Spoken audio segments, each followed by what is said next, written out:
asking, who is Mr. Mumby? Well, if you went to Mannings School, you'll know there's a building called the Mumby Building. Additionally, there was a lady called Mrs. Bowen. She was the vice principal up until 1979 at Mannings School. She married Mr. Alan Mumby. That is the Mumby we're talking about. Thank me later. Hi, this is Roger Smith of the True Blue Lounge, and today I have a Mannings ex-teacher, Alan Mumby. Alan, how you doing, sir?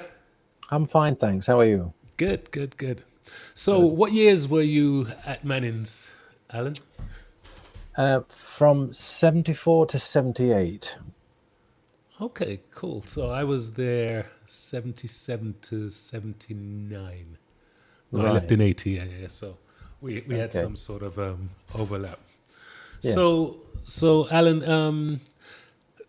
I'm trying to understand how you got to Jamaica. So tell me, what village? I'm going to assume it was a village. Where in England did you start at? Tell me what early school was like, and then just tell me how that Jamaica excursion started. The journey, yeah. Well, going back to my father was a policeman all his life, and we moved around, and he was actually in the Second World War. Met my mother, who's Scottish, lived in Edinburgh, and came down to Lincolnshire, which is sort of it's the second largest county in the country.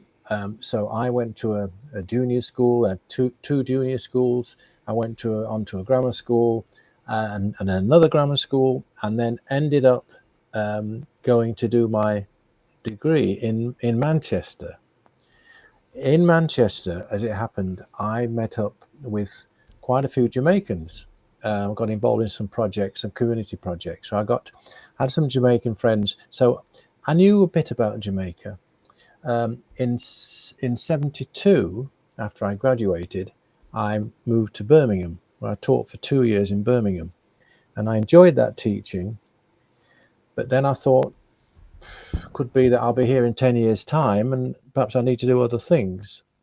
So even though the headmaster had offered me some promotion if I stayed on, I thought, no, I'm going to go abroad. And I chose Jamaica, and I went to the Jamaican High Commission and asked some questions. What I didn't do, what most, certainly from England expat teachers would do, is to come out on a pre-arranged contract for 2 years. What I did was I left my teaching post in Birmingham in the July. I came home to Lincolnshire and I worked on the land, and I saved money, and I saved enough money for a return airfare and some more. So I arrived in Kingston on November the 5th, 1974. And I'd been given the name of a sort of a guest house more than a hotel. It was opposite the old American Embassy, actually, in Kingston. And I was told where to go. I went to the Ministry of Education and said, have you got any jobs? So that's the first stage of the answer. So my first trip to the Ministry of Education, here I've circled there, was, I wanted, have you got any job? I said, no. Okay. But then I went back, and then there was a job opportunity in Clarendon, in Maypen. And I went along. It was a junior school, and the head was very enthusiastic. I could join them and everything, but it wasn't for me, because I taught English and some maths, a little bit of maths in England, in Birmingham. So I said, well, thank you very much, but no thanks. And I kept on. And then finally, a couple of weeks later, I got there was an English teaching job in Lucy at Russey's High School. Said, right. So I packed up my bags from the hotel. Roseneath Guest House, that was it. Roseneath Guest House, nice little place. And I got on a minibus from Coronation Market there, and I changed buses, I think, at Mandeville, and finally got to Lucy. Before you go on, what was it like being a Caucasian man on a minibus from Oh, Coronation it's Market. interesting, fascinating, fascinating. I should tell you that I have three granddaughters, and Andrew and I took them to Jamaica in 2022. So, but I am writing for them, just for them, the history of me in Jamaica, because it is fascinating. But Wow. when you say about the minibus, I'll never forget one, because you see, I jumped. I thought, great, great, yeah, we're looks like it's pretty full. So we're off. So the bus started, and of course they were going around getting more people till it was really crammed full. And I never forget, we'd been going a while. I forget where it was the next stop, but this lady, who was a large lady, wanted to get off, and she told the sideman, and so the sideman shouted to the driver, "Fat lady, get off in." So it was just little fat lady, get off in, and that was an early experience. I mean, I'd had some in Manchester, an early experience of Jamaicans just being saying what they think. Yeah, I was just about to say that. Whatever Yeah, comes on their mind, Miss whatever comes Fluffy, on their whatever they mind. want to say. Yeah. Yeah, yeah. But I mean, on the way there was in the bauxite country, all the the red stuff, the lakes and what have you. All that was fascinating, scary, because I was still kind of, going back to being in Kingston. If you're in a city by yourself, any city, anyway, and you don't know anybody, and I met some interesting people actually while I was there, but it's scary. So you're going across, fascinating but scary. When I arrived in Lucy, I asked where the school was, and I walked up the road, up the hill to the school, and I got there. There seemed to be nobody about, and so I saw there's a guy who's a caretaker, and I said, "Do you know where I've come to about a job?" He said, "They're all in a staff meeting." So I thought, okay. So I waited, sat on my case and waited. And then eventually they all came out, and I was directed to the head. I said, "Oh, I'm Mr. Mumby. I've come for the English job." And he said, "Oh, she's changed her mind. She's not Wow. going." So some young teachers said, "Look, do you want to stay with us tonight?" Which was very kind of them. So I did. And they said, "Well, come back into school." Well, I think the head said, "Come back into school in the morning." So I went there, and the head said, "My friend Mr. Nita at Mannings School needs a teacher of maths." I said, and he said he want new maths, as it was called then, or counting in base 8, base 10, whatever. And so I said, "Yes, I can do that." I was kind of lying, but Right. I said I can do it because I thought I'll learn. I had taught maths, obviously, a bit of maths. But so later in the day, Mr. Nita came up, chatted with me, interviewed me. He said, "Right, okay, great, got a job." And I got down there, and one of the first people I met was a certain lady called, at the time, Miss Bowen, and who was the vice principal, who sorted out the place in the staff flats for me. And you will know the link straight away when I say that. Right. Right. That was when I first got there. But it was an interesting year, because what I had to do was, well, just to say something else. I took over from a crazy American guy, and he really was. He was. I'm not naming, but he was Dave Long. That was his name, and he was one of these people, and I met a few while I was there, who thought he knew better than the school. Really, he was, and his classes were in a mess, and I think he had his wife. Did she work there as well? I don't know whether she had a full-time job. But he taught maths, and he was telling the school, they must get computers and this and that, and just didn't behave himself really. So I took over from him, and I had some very interesting classes which I had to win over, of course. Mm-hmm. And what I did for that year, there was the textbook the kids had, and I had the textbook and the teacher's book. And then the teacher's book were the answers to all the questions at the end of each chapter. And so I would read through the chapter, look at it, then I would go to the questions, then look at the answers and work backwards, so that I got it that way. And actually, it was the thing about maths teaching. You find a lot of maths teachers who are brilliant mathematicians, and they don't teach very well because they can't help the kids to understand. I was just one step up from the kids, so I think, they got it more quickly. I had I had a class. Now, Brian Donaldson was one of them, very bright year 10 or fourth year 10 class, very bright kids and on the ball. And in the whole year, I only made one mistake. I was writing on the board, And then someone said, it might have been Brian Donaldson, put his hand up and said, "So, blah, blah." And I said, "Well spotted, Brian." And nobody else noticed that I made a deliberate mistake. I hope Brian watches this. That was pretty I tell you cool. what, Brian, later on, when a guy called Brian Darling left a bit early, and there was, I think it was a physics class, Brian kind of took over that class. He was a bright kid. He was very good. But when you walk into a class that kind of lost its mojo because of the teacher, you take time to win them over and get them, So, but what did please me was that the school was inspected that year, and I had this maths inspector sit at the back of the class while I was taking this class 4Y, I think it was. And at the end of it, he said a few words, and he said, "Oh, a couple of things." He said, "Always, I enjoyed the class; it's good, and not a good idea to use this terminology for that, whatever." And I said, "Okay, I have to come clean here and tell you I'm really an English teacher, and I'm teaching maths." He said, "Well, you've done very well, very well." He said, so that made me feel better. But it was good, and then I got into knowing people and blah blah blah. But that's how I arrived at Mannings. So I wasn't on contract; I was just employed as a local teacher.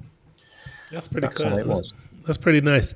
So, so I was at school when Mrs. Boyne passed. How old were you at that time, Alan? Well, that was 1979, so I was 30. I Wow. was 30 then. Yeah. So, how were you able to, get over the grief? Because it is a very early age. When someone loses a spouse, and you've had a nice relationship that went on for years, you can understand certain things. But at 30 years, Yeah. that Yeah. must have been. Who was Yeah. supporting you? This is my big question. Who was supporting you in Jamaica? Because it's not like, you've got brothers, sisters, mum, dad. No, no, no. No, well, of course, I had the family, the Bowens themselves, who, of course, supported me. And there was Barbara, Jerry's sister in Kingston, and Paul, another sister. And she had a brother who lived in Montego Bay, Alton. Another brother was abroad. He's in Canada, he's still there. But actually, I have to say, I mean, friends and family, and some of the pupils of Mannings, because when should I left Mannings in 79, in 78, sorry, when Andrew was born in the in July, and I won't give you the background to this. But I worked on a sugarcane farm down at Retreat, just past Little London, so that's where I was, and a bunch of the kids came down to see me, which was in the week after it happened. So that was another, I mean, this is kind of all about Manning School. That was an amazing thing that they did that. I mean, because I had my class, I was class teacher of a year 10 class, and we saved all year. In 78, we saved all year and grew things, what have you, and did a round island trip. And so I got to know those kids really well. And so, some of them, again, were part of that support. But the circumstances on the Tuesday night, we went for a dinner to celebrate our third wedding anniversary, and on the Thursday we went into Montego Bay. Went to Negril to eat on the Tuesday night, and on the Thursday we went into Montego Bay to buy presents to take home to England. When we were taking Andrew to meet my parents and family, and it was in Montego Bay during the shopping trip that Jerry had her massive brain hemorrhage. So all that happened very, very suddenly and unexpectedly. But I think, you ask 100 people and they'll tell you 100 different ways they cope with that sort of loss. And people do it in different ways. And I think you kind of go numb. I think that's the answer. You go numb. But in answer to your question, I got a lot of support. I mean, obviously, when I came back, friends and family, and in Jamaica, immediate family, Jerry's family, friends who were great, and some of the Manning's kids. They just took it upon themselves, and so many came to the funeral as well. Wow. Wow. So a very wide support in different ways. But you never really get over those things. But Right. What was it like being a single dad? Well, I mean, I was lucky that where I was working, I had support. Lola, who used to look after Andrew when I was working, who lives in England, and we hooked up with her years later, and she a lot. Sadly now she's got dementia, but she lives in London. But and also somebody who came to cook. So I dare say it was easier than it might have been for a lot of people. But it's at night when you're by yourself and all those things.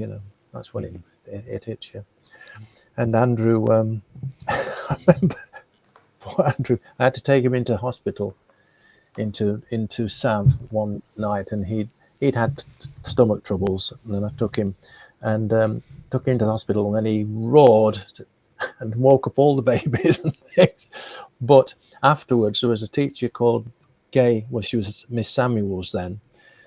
She now lives in Birmingham, married a Brummie there, and we still keep in touch. And I took her around to the flat.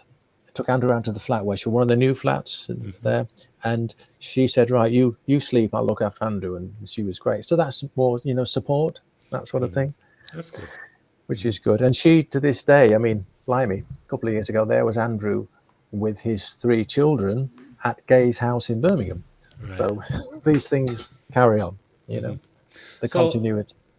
So now that Andrew has 3 children, and say, for example, you're with your grandchildren now, what is it like being in England? What sort of comments do you get?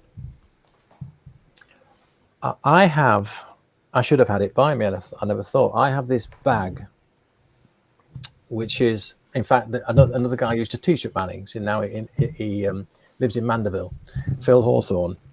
When he came over with his family, he brought me this bag. It's a shopping bag. I can just put it over there.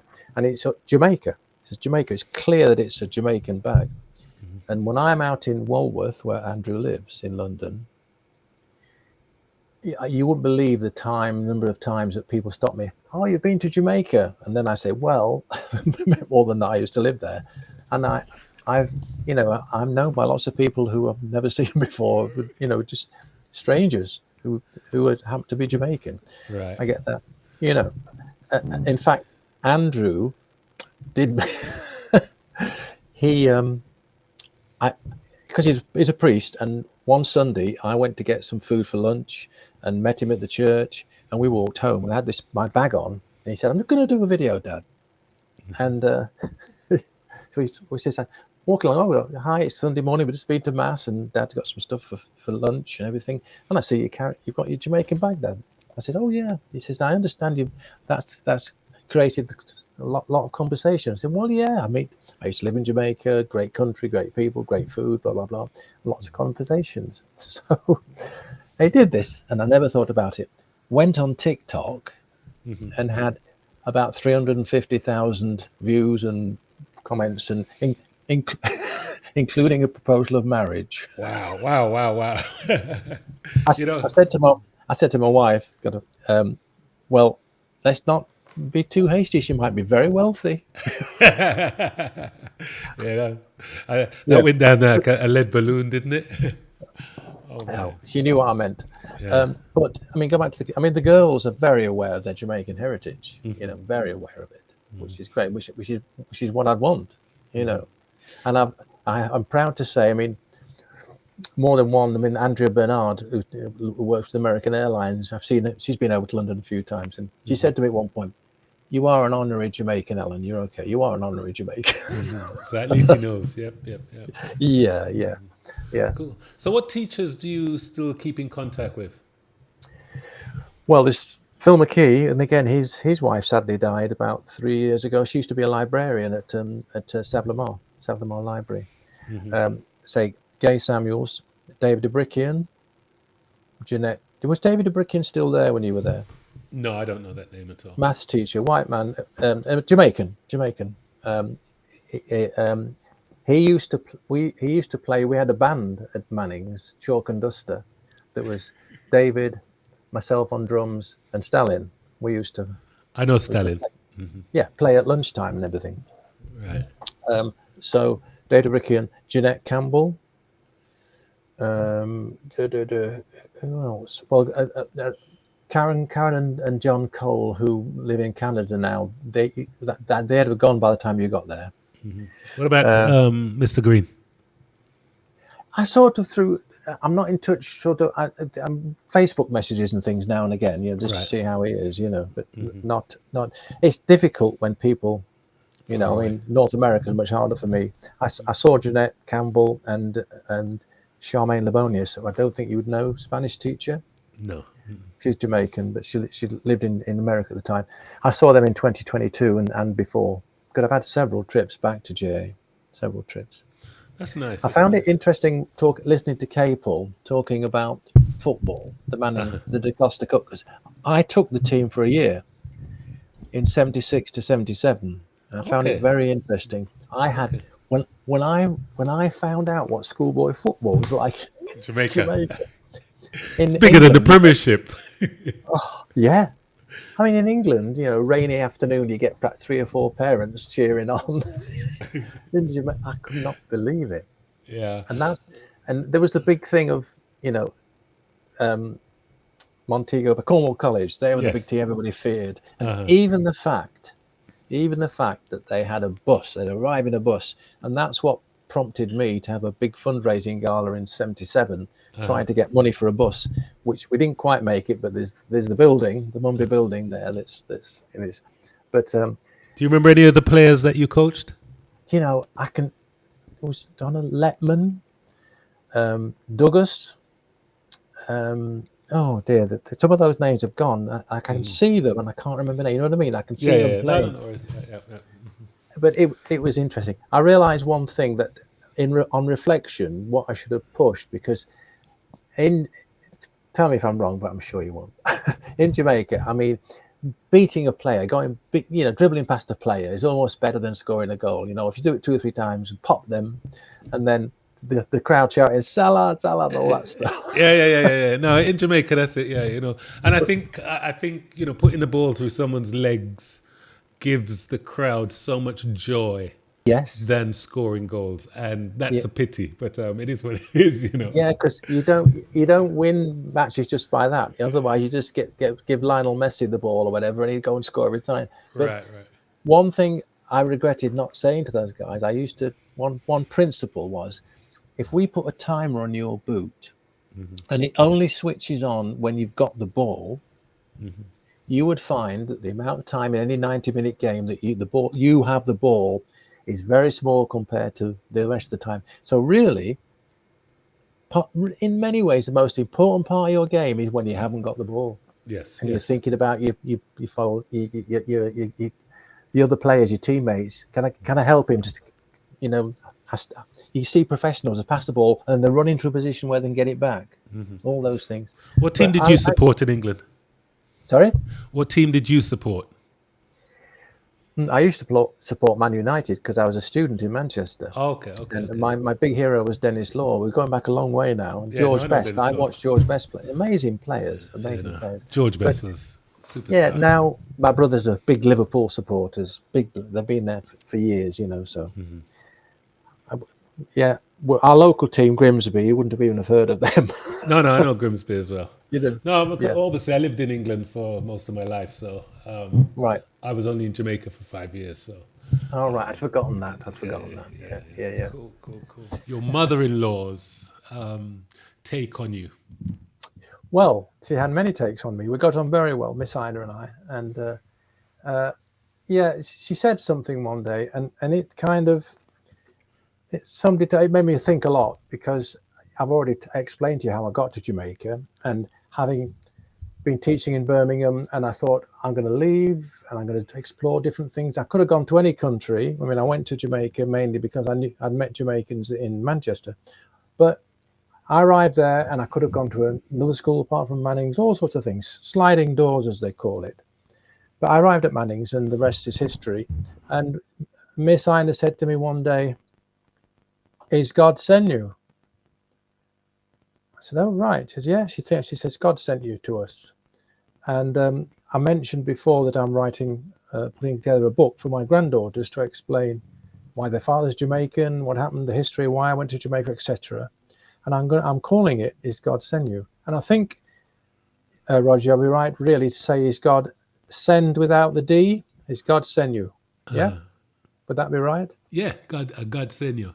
Is God send you? Yeah. So that's what Miss Ina, Jerry's mum, said to me, which made me think, destiny and all that. What it Yep. could have been, and just to arrive thousands of miles from my own home and walk into this school, and that's where it all started. So, So tell us, how did this love story start? well, I'm going to tell you, but before I tell you, I shall say something which is important.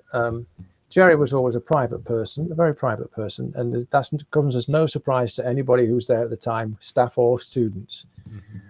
And when the romance did begin, I'll tell you in a minute how it did. We kept it from other staff. It was, but basically, I came to the school, and after Mr. Nita had come to collect me, and then he said, we went through a few things, and then he said, well, our vice principal, Miss Boyne, will sort out your accommodation. And I went to meet her, and I was instantly impressed, of course, as anybody else would be. Beautiful lady, very calm and cool and efficient. So that was sorted, and then I started teaching. And then I got involved with the school magazine, putting that together. And there was a day when it was being printed in Montego Bay. So because I'd helped with the magazine, editing and what have you, Jerry was going to the printers in Montego Bay and asked, with a couple of students, and asked me if I'd like to come along.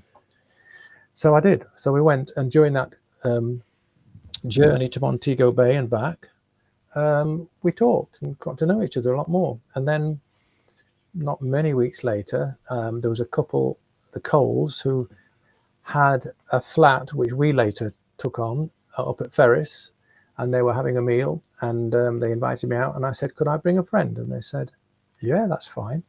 So I asked Jerry, and she said yes. So that was kind of how it all started. And then again, between ourselves, we started, like, we'd go to the North Coast to play tennis up the Discovery Bay and just have days out. And then that went on for a while. And finally, there was a trip to Cuba in 75, school trip. And at the end of the trip, the morning we were leaving, we gave out wedding invitations, much to the surprise and shock of everybody, especially staff. Well, all of them. So that's kind of the journey. Wow. So I So think, you were probably chosen and you didn't even realize. say again, sorry. You were probably being chosen when she asked you to go to the printers up in Montego Bay. Could be, She yeah, probably yeah. chose you. Yes. Well, I have to say, and again, this is giving nothing away that she wouldn't approve of, Jerry, bless her. She had proposal of marriage before. She'd had at least two former members of staff at Mannings had put the question to her, and she said no, thank you. Wow.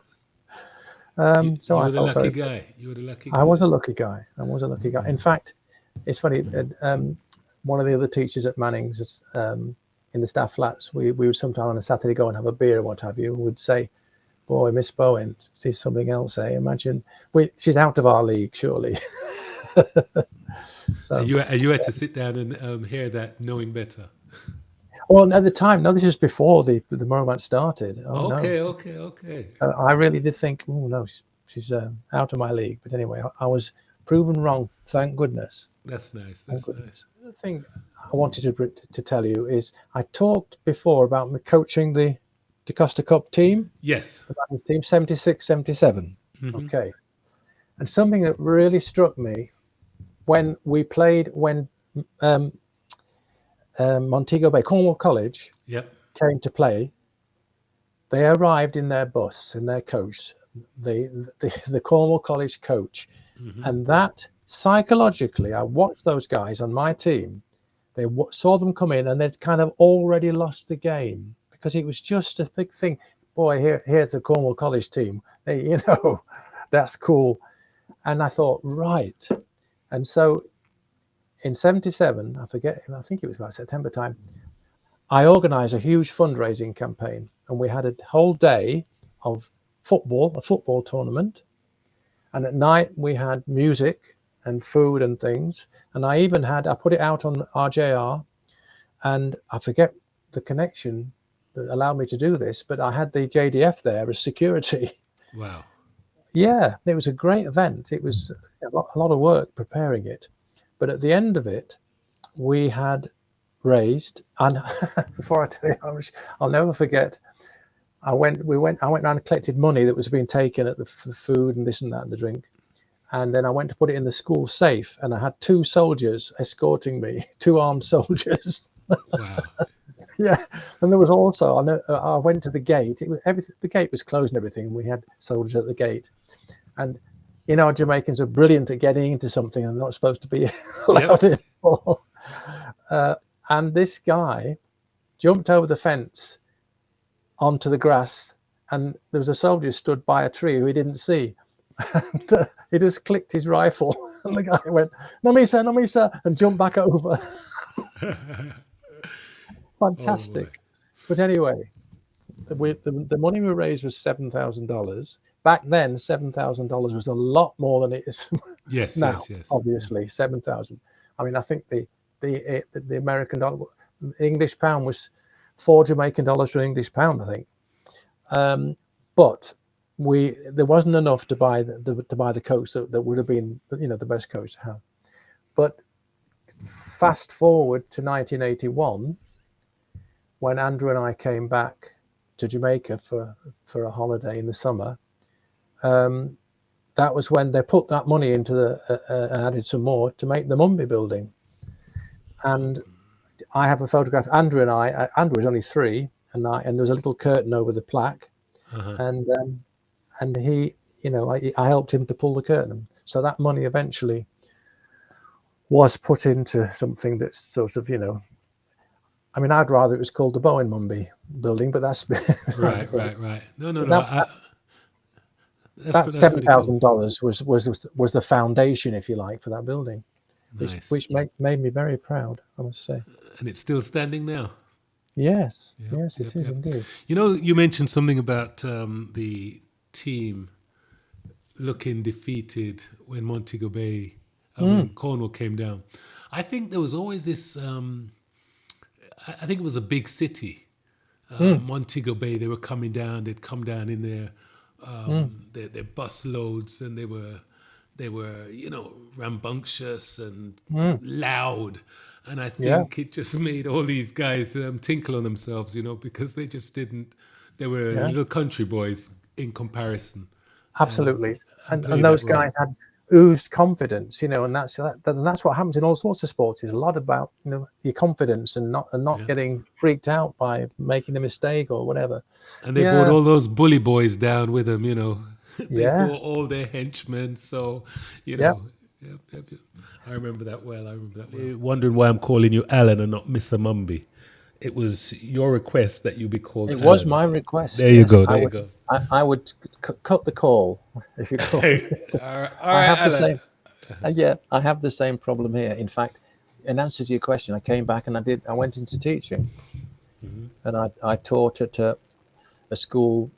Well, immediately in the first instance, I had a term at a school in a place not far away from here, and then I taught in Lincoln. But then for 9 years, I taught in a school, a small town school in Lincolnshire. In 1989, a friend of mine at a party said, "I'm thinking of starting a video company. What do you think?" And I was at the point where I was ready to go for a deputy headship if I was going to progress in teaching. And I decided, you know what, I'm going to give this a go. So for quite a few years, ran a video company with my partner, and then went into various different projects in video. And then I got into script writing, and for the last, blimey, 16 years, I have done mainly scripting for online courses, all sorts of courses, but it's e-learning as they call it. So that's what I've been doing. And I thought I'd retired last October when I was 75, but I've just had the company said, "Oh, there's another project. Can you do it?" So I'm about to start just another couple of weeks' work. What is retirement anyway? When you think about it, What is if it you, I exactly? mean, if you're doing something you love, what is retirement? Exactly. Yeah, And also, you got to keep that brain, the old brain cells going. I Very agree. important. I agree. I agree.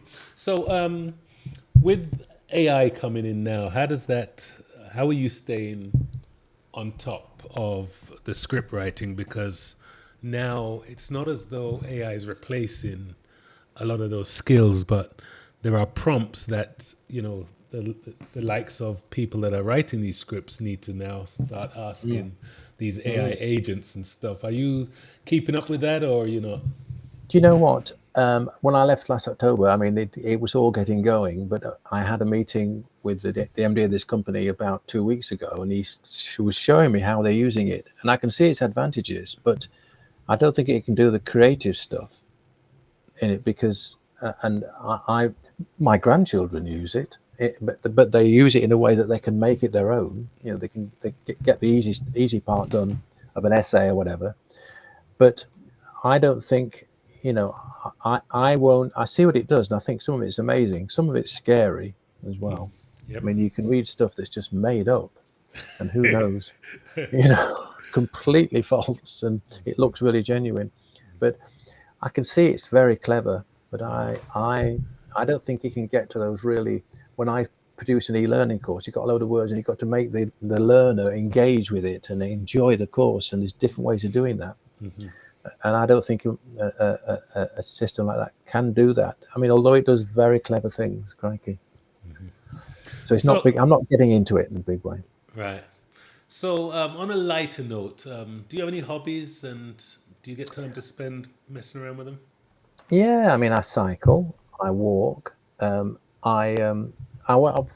For many years I drummed in a band. There's you must know Eddie Stobart, the trucks in England. You know them, Eddie Stobart. It's a huge haulage company. Anyway, Stobart. we were called Eddie and the Stobarts, and that was it. And I also, although I've had an injury recently, I like tennis as well. You didn't fall off your bike, did you?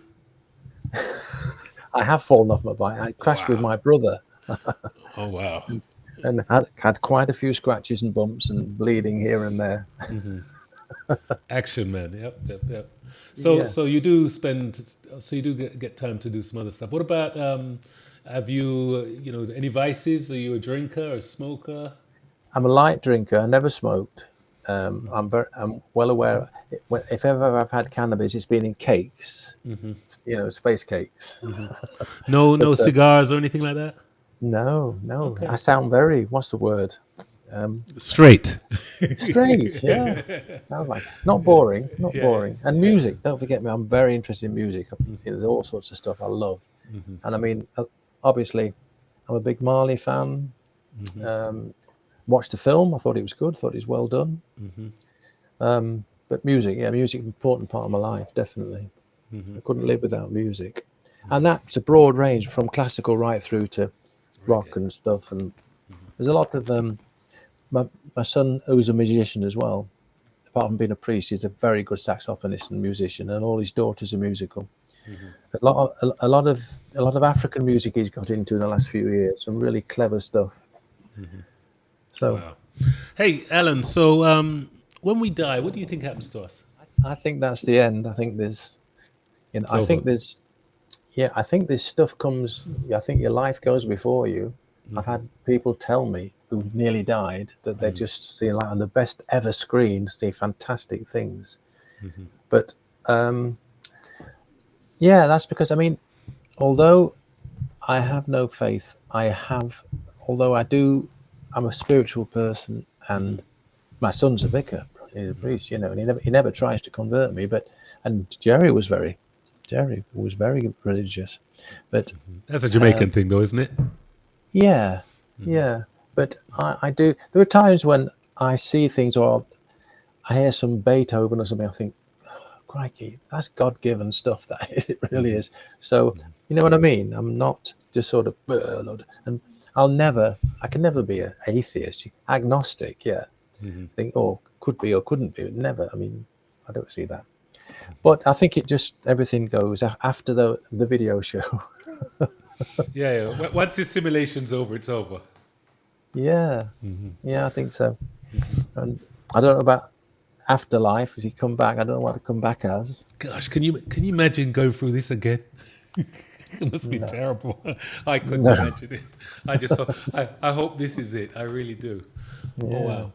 Do you want to be cremated or buried? cremated. Cremated. And I know where I want my ashes scattered. I've already worked it out. I'm sorry, I keep putting my arms up, don't I? No, no, no, no. I'm a, That's good. That's I'm a good. gesticulator. All right. So is this something you've actually thought about? You mean the cremation thing? Yeah. Yeah, yeah. And I'll tell my son, and my wife and my family where I want to be scattered. But I think that's a nice way of doing it. A good dear friend of mine who was a cyclist with me years ago, he died very early, and we have him in this. We're not far from lovely countryside up there, and his ashes at the bottom of a valley in a field. Right. Brilliant. That'll do me. And I don't want my family saying, "Oh, we haven't been to granddad's graves Grave. Yeah. recently." I don't want them to be guilty. Just keep me there. I'm buying £40 worth of flowers at useless flowers. Exactly. Yeah. Yeah. Yeah. Absolutely. No, keep me there and there. Right. How Yeah, do you that's manage right. your mental health now? By doing all that I've told you I do, my walking, cycling, all those things, and I don't watch as much new. I'm a big thing. I love to follow politics and everything, but I don't. I try not to at the moment. I've drawn back a bit because it's so depressing for me. But I think just having an open mind and having friends and you know enjoy yourself as much as you can. And I've got 3 fantastic grandkids. Well, in fact, we've got 4 now because Andrew has remarried and his wife has a little 5-year-old boy. Okay. And her background, she's Sierra Leonean, and so we have now Judea as a 4th grandchild. So those they keep you, Yeah. I'm looking forward to talking to Andrew because I'm going to have to talk to him about his faith a little bit, because Yeah, I have to go down that road with him. yeah. I go to his church regularly. When we're down there, I go to the church, and I enjoy the services. I really do Yeah. enjoy it. That's And good. it's a lovely congregation. It's a family, and they're just great. And there's quite a few Jamaicans in the congregation, Alan, so tell me. Sorry, go on. I'm going to say I can swap a bit of patois with them. Okay. Yeah. Alan, tell me about a real crappy job you done that you didn't like, or you haven't had any. Well, I did. I had some work on the farm some back in the day when there was a lot of lifting and heaving and in hot weather and really that was hard work, really hard work. And I also worked at a brewery when I was in Manchester, and there was a job of there's a hop vat. It was all hot and steaming and about 5 foot deep in hops, and we had to shovel it out of a smallish window, and that was just killed you. So I could have done without that.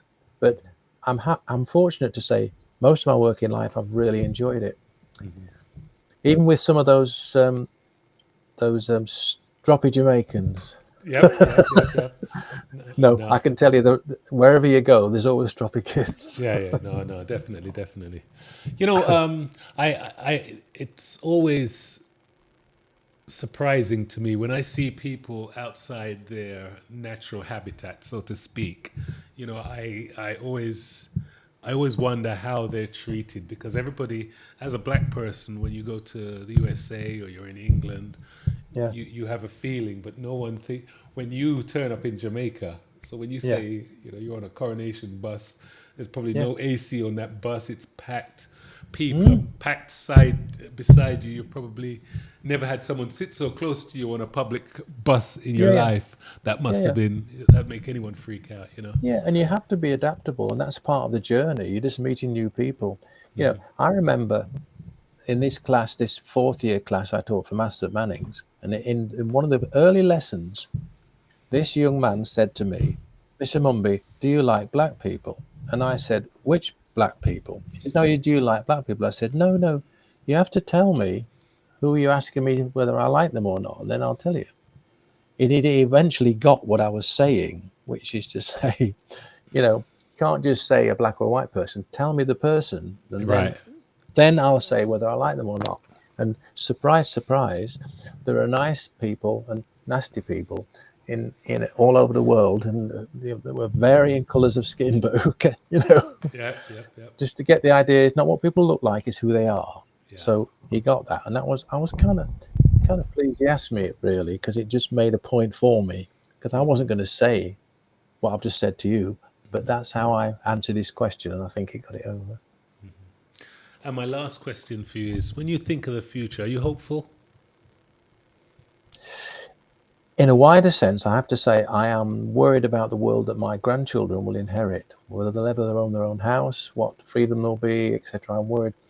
I mean, if I get another 10 years, I'll be happy, but hopefully in a restricted way. But for the future of not just my grandchildren, but the planet, actually. There was, yeah, that sounds depressing, but I'm No, I not. mean, Yeah, no, I don't think it's depressing. I think it's actually realistic yeah, because some people think, you know, we could be thinking things are worse, but if you really think about things, this is probably the best time we've ever had it. yeah. In many ways, yes, you're right. And And never.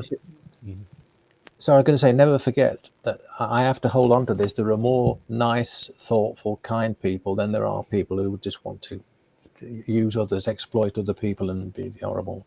So you have to hang on to that. You have to stay optimistic. Otherwise, what would you do? yeah. No, most definitely, most definitely.